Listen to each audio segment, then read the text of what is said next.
Hello guys, in this video I am going to show you how to apply filters to narrow down your search on the Zillow application.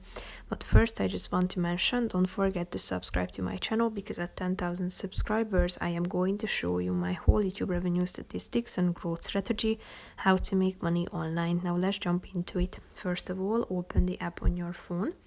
Tap on the search button down below and click on the filter button after typing in your location to the search bar at the top of the screen.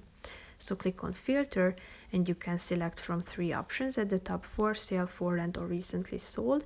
You can indicate the price range on this slide, then the number of bedrooms, bathrooms. Then you can set the home type such as houses, townhomes, apartments, condos, co-ops, lots, lands, and so on. Then you can set the listing type, the listing status. Popular filters can be added such as price reductions only, 3D tours only, and so on.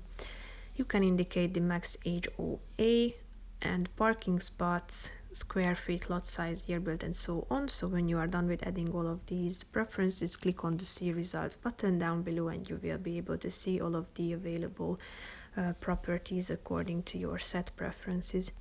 So that's pretty much it for this video, guys. See you in the next one. Bye bye.